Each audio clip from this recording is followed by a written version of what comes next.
Anand milk city એટલે ખાડા પાડા સાંઢિયા અને ભુવારિયા બિન અનુભવી નેતાઓએ અને ઓફિસરોએ ભેગા મળીને શહેરને સુંદર તો બનાવવાની દૂર વાત રહી, પરંતુ તેના કરતાં નર્ક બનાવી દીધું છે. આટલા કરોડો રૂપિયા નંખાય છે, ક્યાં તે આણંદના નાગરિકોને દેખાતા જ નથી. મંત્રીઓ અને વરિષ્ઠ નેતાઓ આવવાના હોય ત્યારે 24 કલાક માટે ચકાચક બની જતા આ રોડ અને રસ્તાઓ દિવસે તારા જોવા જેવું દેખાય છે. હાલમાં જ બનાવેલા કરોડો રૂપિયાના રોડની દશા શું આ નેતાઓ જોઈ નહીં શકતા હોય? નગરજનોએ તેમને સ્કૂટર ઉપર બેસાડીને 50ની સ્પીડે ખાલી 2 કિલોમીટર ફેરવું એટલે તેમના કમરના મણકા ભાગી જાય તેટલી પીડા નગરજનો ભોગવે છે તે વાતનો અહેસાસ થાય.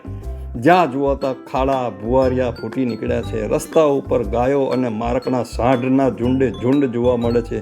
હવે તો ભેંસો પણ મોર્નિંગ વોક કરવા માટે ટોળે ટોળા નીકળે છે. જાડી ચામડીના બની બેઠેલા તમામ નેતાઓ અમને ખબર જ છે કે હવે ફરીથી આપશ્રીને કોઈનો વોટ જોઈતો નથી. પેન્શન તો ચાલુ જ રહેવાનું છે. ભૂલથી પણ અમારી તરફ વોટ માંગવા માટે આવતા નહીં, કારણ કે ચૂંટણી પહેલાં ઘેર ઘેર ભીખ માગતા વેપારીઓ જીવનમાં ક્યારેય ફરીથી ફરકતા નથી. એકનો એક બોલતા અને કહેતા અમારી જીભનો કૂચો વળી જાય છે, પરંતુ જાડી ચામડીના બની બેઠેલા નેતાઓના કાનમાં આ વાત જતી નથી. આ વખત કોઈ પણ ઇલેક્શનમાં વોટ લેવા દેખાતા નહીં તો ઊભા રોડ ઉપર આબરૂના ધજાગરા કરી નાખીશું, એ અમારી ગેરંટી છે.